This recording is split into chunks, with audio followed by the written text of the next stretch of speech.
나타나게 된다 하는 약속이 있습니다. 그런데 이제 오늘 본문에서 하는 말씀이 우리가 행하는 주님을 위해서 산다고 하고 열심히 믿음으로 걸어간다고 하지만 이 선을 행한다라는 게 그런 것이잖아요. 우리가 바로 살고 착하게 살고 나름대로 열매 맺기를 소망하면서 이렇게 저렇게 살아가는데 뭐가 찾아오느냐? 낙심할 일들이 생긴다라는 거예요. 낙심할 일들이 없으면 너무나 좋겠지만 이렇게 저 하다 보면 낙심할 일들이 굉장히 많이 생깁니다.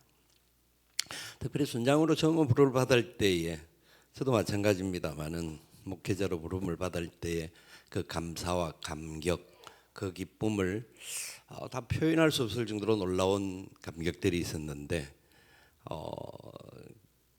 저희 요새 항상 하는 그런 이야기들을 합니다. 교역자가 처음에 부름을 받을 때에 열심히 공부를 하여서 신학교를 졸업하는 것이 1차적인 목표가 됩니다. 신학교를 졸업하면 이제 사역의 현장에 들어가서 무언가 더 열매 맺는 사역을 할 수 있을 것으로 생각하고 또 사실 그렇게 되죠. 그래가지고 신학교를 졸업하고 이제 교회 전임 사역자들로 사역을 시작합니다. 사역을 하면 또 목표가 있습니다. 또 목표가 있는데 열심히 해서 하나님께서 세워주신다면 담임 목사로 나아가서 이제 목회의 사역을 곱히어 나갈 것이다 하는 생각들을 하게 됩니다. 누구에게나 기본적으로 비슷한 생각들입니다. 그러니까 부교육자들은 담임 목사가 되는 것이 사실 이게 목적이 될 수가 없는 건데요. 근데 과정의 목표는 가능한 부분이거든요. 그런데 실제로 담임 목사 사역을 하다가 보면 그게 또 끝이 아니다라는 것이죠. 끊임없이 사역의 현장 속에서 수많은 상황들과 또한 개인적으로 받는 스트레스들도 이걸 말로 할 수 없는 힘든 일들이 있습니다. 간혹 그런 생각을 할 때가 있습니다. 제가 뭐 여러 목사님들 아시는 분들을 참 많이 아는데 여러분들이 아마 대다수 좋아하는 분들 중이라고 생각하는데 유기성 목사님이라는 분은 참 괜찮은 사람이에요. 제가 만나봐도 사람이 너무 괜찮으시고 실력도 있으시고 인품도 있으시고 겸손하시고 근데 그분하고 이제 대화를 쭉 나누다가 보면 느끼는 게 뭐냐면 진짜 목회가 힘들다라는 것들을 같이 똑같이 말하는 겁니다. 목회라는 게 그냥 보기에는 전부 다 막 와와 싶은 것들 같이 보이지만 실제 그 현장 속에 있는 사람들이 그 넘어가야 할 부분들이 얼마나 많은가 하는 것들을 함께 나누면서 힘들다라는 부분들이 같이 고백되어지고 근데 힘들다고 해서 우리가 포기할 수 없는 것이죠. 힘들지 않은 것이 과연 세상에 살면서 뭐가 있겠습니까? 우리가 일반적인 직장 생활을 하든 세상에 어디에 있든 우리가 속해 있는 그 어떤 자리에 있든지 우리가 하는 일들에게는 다 힘들고 어려운 일들이 있습니다. 힘들고 어려운 일들이 있는데 그때에 낙심할 수 있는 상황이 우리를 지배하고 낙심할 수 있는 여러 가지 문제들이 일어나는 그런 상황 속에서도 어떻게 해야 되는가? 포기하지 않아야 된다. 포기하지 않아야 된다. 포기하지 않아야 된다 하는 겁니다. 삶의 자리가 막 힘들고 어려울 때 어떻게 해야 되나요? 어떻게 해야 되죠? 어떻게 하세요? 기도하죠. 근데 기도를 해도 답답할 때가 있을 수 있습니다. 뭔가 막혀 있는 그런 상황들을. 그렇지 않아요? 기도 안 하면 또 뭐 전혀 모르지만 분명히 기도를 하는데도 뭔가 모르는 답답함들이 둘러싸일 때가 있습니다. 어떻게 해야 되죠? 어떻게 해야 될까요?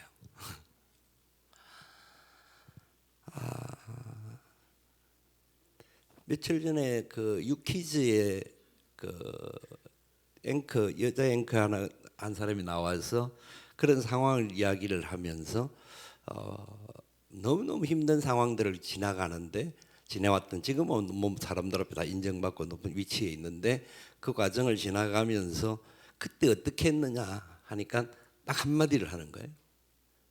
견뎌야 합니다. 견뎌야 합니다. 여러분, 이게 예수님께서 뭐라고 하셨습니까? 우리가 사는 모든 사람에서 끝까지 견디는 사람이 무엇을 얻는다? 구원을 얻는다. 끝까지 견디는 사람이 구원을 얻는다. 저는 이제 그 유재석 씨하고 그 아나운서하고 같이 이제 이야기하는 속에서 유재석 씨 똑같이 그 어려운 과정을 겪으면서 지금 그 위치까지 왔는데 견뎌야 된다. 중간에 포기하고 중간에 돌아서고 중간에 그냥 멈춰버리면 그게 끝나는 것 같지만 아니다. 완전히 그곳에서 다시 나락으로 떨어지는 거예요. 그게 끝이다. 그러나 견디는 시간들을 통하여서 그 견딤 속에 예수 그리스도를 닮아가는 은혜가 나타난다. 그거는 제가 하는 말입니다. 그 사람들이 예수 그리스도를 말하지는 않았고요. 그래서 저는 제가 좋아하는 성경 구절 중에 한 가지도 많은 분들에게 이제 하는 이야기들이 그런 이야기들을 합니다. 끝까지 견디는 자가 구원을 얻는다. 아멘. 성경의 약속의 말씀이에요. 오늘 본문이 그거가 같은 내용이죠. 선을 행하되 낙심하지 말지니 포기하지 아니하면 포기하지 않기 때문에 견뎌내야 하는 거예요. 견딜 때는 힘들어요. 연단의 과정은 너무나 힘들어요. 힘들지 않고 어떻게 견디는 과정이 있겠습니까? 이준선 교사님 우리 교회 와서 설교하실 때 모든 과정 속에서 계속 했던 말이 견딤의 신앙이 얼마나 중요한지 아느냐 하는 이야기를 했죠. 견딤. 그런데 어떤 때는 이 버티고 견디는 것 자체가 힘들 때가 있습니다. 그냥 아이고 그만두면 그만이지 뭐 싶을 때도 있을 겁니다. 여러분, 순장으로서 또 목장 식구로서 함께 사역을 하면서 같이 믿음으로 모든 것을 한다고 하지만 여러 가지 상황들 속에서는 내가 하여튼 말이 안 나올 정도로 막 이래 되잖아요. 그런 상황 속에서 하나님께서 우리에게 하시는 말씀이 뭘까? 선을 행하되 낙심하지 말지니 포기하지 아니하면 결국 견뎌내야 하는 겁니다. 견뎌내야 한다. 왜냐하면 하나님은 우리를 그 견딤의 과정을 통하여서 하나님을 닮아가도록 만드십니다. 새벽에 출애굽기를 강의를 하고 있는데 어제부터 시작하는데 출애굽기의 내용에 보면 결국 하나님께서 모세를 부르셔서 그 과정을 이제 통과시키는 시간들로 나가게 하는데 그 초반의 과정들은 전부 견딤의 과정입니다. 하나님께서 훈련시키는 과정이에요. 그런 시간들을 통하여서 하나님의 역사를 만들어가는 것들을 볼 수가 있습니다. 여러분, 목장을 이렇게 같이 지내보면서 왜 우리 목장은 열매가 없는가? 왜 우리는 모임이 또 재미도 없는가? 또 그냥 계속 이렇게 뒤처지는가? 그런 생각이 들 때도 있을 것입니다. 그때마다 진짜 하나님께서 우리의 모습들 속에는 무언가 이제 다른 사람 앞에 내가 잘하면 좀 드러내고 싶은 마음들이 있거든요. 드러내고 싶은 마음들이 있는데 그 드러내고 싶은 마음들이 잘할 때는 막 드러내고 싶은데 못할 때는 반대로 의기소침해지는 마음이 되는 거예요. 그렇기 때문에 우리가 내치하면서도 그런 이야기들을 많이 했지만 그걸 이제 동조성 신념이라고 하는데 자꾸 우리가 무언가를 누구에게 인정받기를 원하고 드러내기를 원하는 그런 부분들이 생기니까 또 힘들 때는 자꾸 의기소침해지는 과정들로 가는 겁니다. 근데 이 두 가지 과정 속에서 똑같이 결국 그 속에서 우리가 약하고 힘들고 어려운 과정을 통과해 간다고 한다면 그 속에도 하나님께서 견딤의 은혜를 주실 줄 믿습니다. 그 고백을 나타내야 합니다. 견딤의 시간들은 상하고 힘든 부분들이 있어요. 마음이 상하고 평안이 사라지고 답답하고. 그러니까 그때도 더더욱 견딤의 시간 속에 제일 중요한 게 결국 하나님께 기도하는 겁니다. 아무것도 염려하지 말고 오직 모든 일에 무엇으로요? 기도와 간구로 너희 구할 것을 어떻게? 감사함으로 하나님께 아뢰라. 그리하면 모든 지각에 뛰어나신 하나님의 평강이 그리스도 예수 안에서 너희 마음과 생각을 지키시리라. 아멘. 아멘. 그렇습니다. 그 구절 안에 답이 다 있죠. 우리가 알죠. 아무것도 염려하지 말고. 이게 염려거리가 없을 수 없습니다. 포기하고 싶은 마음이 생기고 낙심하는 마음들이, 이 낙심과 염려가 같은 표현이에요. 낙심하는 마음이 막 생길 상황이 있을 때에 염려하지 말라, 낙심하지 말라. 낙심한다라는 말은 마음이 떨어지는 거잖아요. 염려라는 말은 마음이 나누어지는 거예요. 그러니까 옆으로 찢어지는 거나 밑으로 떨어지는 거나 그런 개념인데, 실제로 마음이 낙심한다는 건 굉장히 의기소침하고 좌절해지는 부분이고, 염려라는 것은 자기 생각이 많아서 막 이게 두 가지 세 가지 것들로 문제를 바라보는 거예요. 그때에 가장 중요한 것은 내 마음에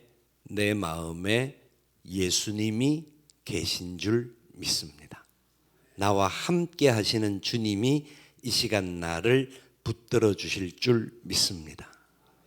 간단하지만 다시 한번 그 은혜 앞에 나아가는 겁니다.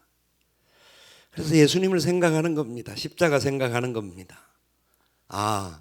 이 과정이 우리를 십자가 지고 가는 삶으로, 그래서 우리를 예수님 닮아가는 삶으로 인도하시는 하나님의 뜻이 있구나 하는 것이죠.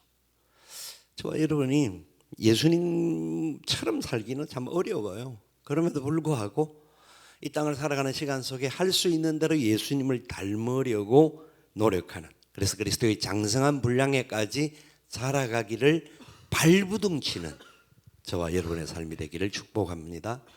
목장을 감당을 하다가 보면 목장 안에서 진행하는 시간들 속에 여러 가지 상황들의 문제들이 많이 일어나죠. 개인적인 갈등도 있을 수 있고, 또 어떤 사람이 힘들고 어려운 상황들, 해결되지 못하는 그런 문제들을 바라보면서 그래 기도하는데 응답이 빨리 안 오는 그런 경우들도 생기지 않습니까? 그때에 낙심하지 않는 과정 속에서 낙심하지 말고 포기하지 아니한다 할 때, 우리가 왜 포기하지 말아야 할 것이냐고, 한 포기를 안 하고 어떻게 해야 되느냐? 결국 우리 눈이 바뀌어질 수 있도록 노력해야 합니다. 창조의 눈이 되어지도록. 하나님께서 이 사건과 이 상황을 어떻게 보고 계실까? 하나님이 저와 여러분을 바라보고 계실까요? 안 계실까요? 안 보시잖아요. 보고 계시는 줄 확신해요. 하나님이 우리를 보고 계신단 말이에요. 그죠? 우리 이거 알거든요. 그런데 상황에 부딪히면 낙심할 만한 거리가 생겨지고 어떤 포기할 만한 상황이 나타나면 하나님이 나를 안 보고 계시는 게 아닌가 싶을 때가 있어요. 그때에 우리의 눈이 창조의 눈을 갖는다라는 말은 하나님 우리를 창조하셨다. 그리고 하나님이 다른 사람과 나를 비교해서 사랑하는 것이 아니라 하나님이 나를 나 자체 온전히 사랑하시는 줄 믿습니다. 그때 포기하지 않을 수가 있는 거죠. 다른 사람은 사랑하는데 나는 덜 사랑하는 것 같아요. 왜 그렇게 내게 자꾸 문제가 생겨? 어떤 문제가 해결이 안 돼. 해결이 안 되니까 막 답답해. 그러니까 하나님 날 안 사랑하시는 게 아닌가? 여러분, 하나님은 절대로 저와 여러분을 비교하지 않습니다. 우리 하나님은 비교의 눈을 가지고 계시는 분이 아니에요. 절대적인 눈을 가지고 우리를 보고 계세요. 내 사랑하는 아들아, 내 사랑하는 딸아, 내가 너와 함께한다. 내가 너를 구속하였고 내가 너를 지명하여 불렀나니 너는 내 것이라. 아멘. 아멘. 그렇습니다. 창조의 눈을 가질 때에 승리할 수 있습니다. 뿐만 아니라 우리가 포기하지 않으려고 하면 사랑의 눈을 가져야 합니다. 사랑의 눈을 가져야 합니다. 사랑이라 우리가 가져야 할 사랑의 눈은 그냥 뭐 사랑은 네가 뭘 내게 해줬기 때문에 사랑이 아니라 우리가 향할 수 있는 예수님이 우리에게 해주신 사랑은 무조건적인 사랑이죠. 그럼에도 불구하고의 사랑이었습니다.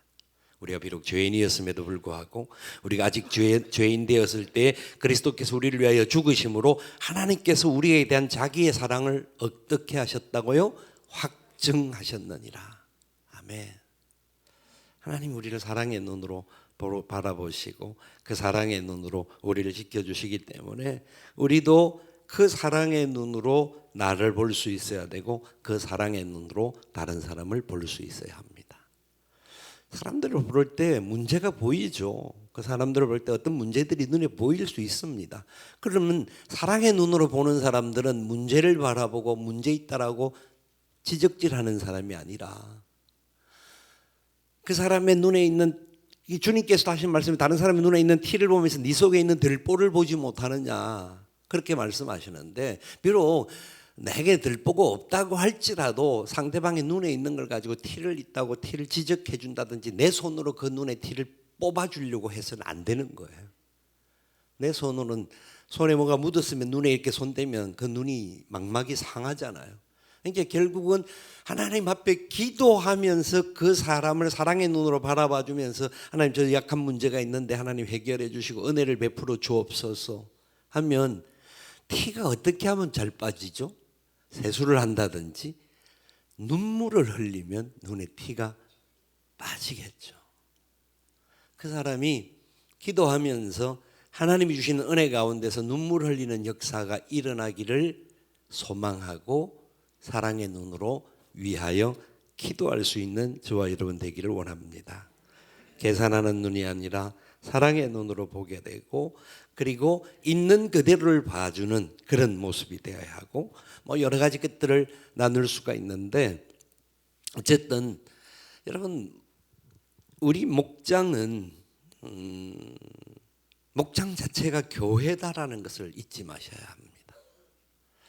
교회는 조직과 어떤 외형적인 기구가 아니라 우리가 지난주에를 살펴봤지만 성전 앞에 있었던 나면서부터 걷지 못하는 사람의 모습이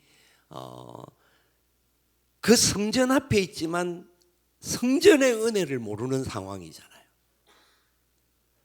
그래서 예수님의 이름으로 일어나 걸으라고 할 때에 그 성전 건물에서 오는 은혜가 아니라 진정한 은혜는 예수 그리스도로부터 오는 은혜다. 예수 그리스도 진정한 성전이시다. 그걸 우리가 기억하는 것이죠. 그러니까 우리 목장, 우리 교회, 뭐 어떤 건물 이게 아니라 우리 안에 예수님이 언제나 우리와 함께 하기를 원하신다라는 믿음을 가져야 되는 거죠. 우리 목장 식구들이 모이면 주님이 약속하신 말씀이 있잖아요. 마태복음 18장 20절 21절 어떻게 말하고 있죠? 두세 사람이 내 이름으로 모인 곳에 내가 그들 가운데 함께 있느니라. 아멘. 주님은 두세 사람이 모인 그곳에 반드시 함께 하시겠다라는 거예요. 두세 사람이 모인 그곳에 주님이 임하여 주시겠다라는 거예요.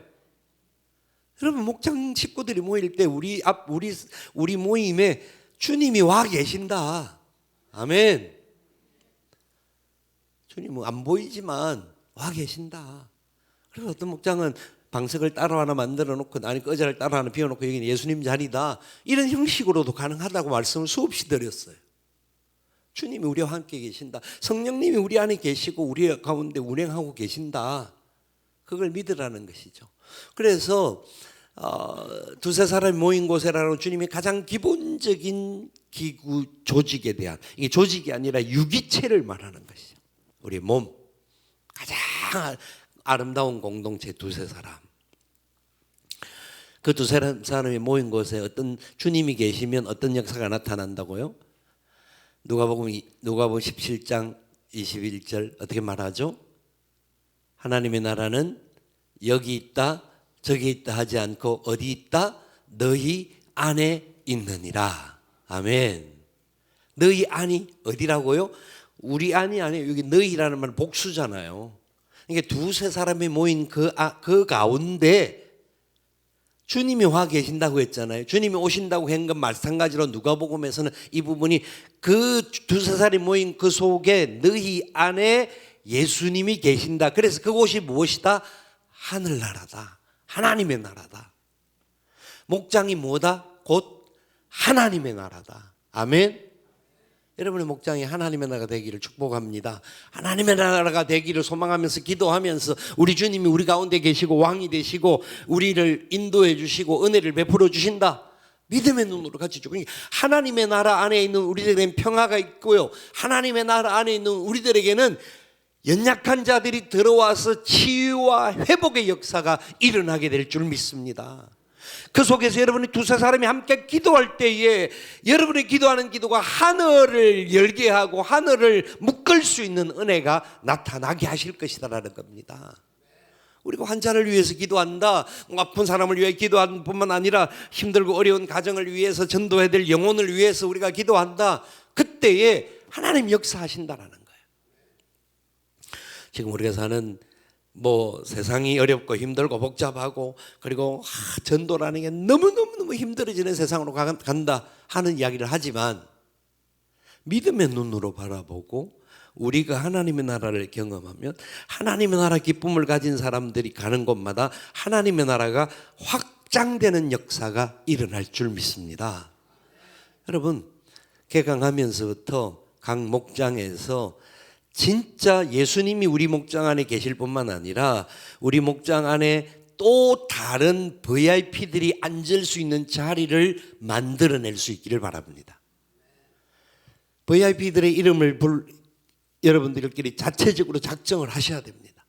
교회가 작정해라가 아니라 연초에 시작되면 목장 순장들을 중심으로 하여서 기도하면서 우리가 함께, 우리 개인도 그렇지만 우리가 같이 전할 수 있는 VIP들이 있다고 한다면 우리가 작정을 같이 해야 된다는 거죠. 이번 개강하면 제일 먼저 하실 일이 그겁니다. 그거 하셔가지고 여러분들이 모일 때마다 그들의 이름을 불러가며 기도할 수 있기를 바랍니다. 기도하시기 바랍니다. 왜냐하면 그들에게 하나님의 나라가 필요하잖아요. 그들에게 예수님이 필요하잖아요. 그들이 예수 믿고 구원받는 하나님의 사람 되어야 하잖아요. 근데 우리는 우리끼리도 막 못한다고 생각하니까 안 하는데, 여러분, 우리끼리는요 믿음으로 가면 하나님께서 선을 행하게 만들어 주시고 낙심하지 않게 하시고 포기하지 않게 하시겠다고 약속하십니다. 그러면서 때가 이름에 거두는 역사를 주실 줄 믿습니다. 거두게 하신다라는 겁니다. 그래서 8절 말씀, 6장 8절 말씀 같이 한번 읽어봅시다. 자기의 육체를 위하여 심는 자는 육체로부터 썩어질 것을 거두고 성령을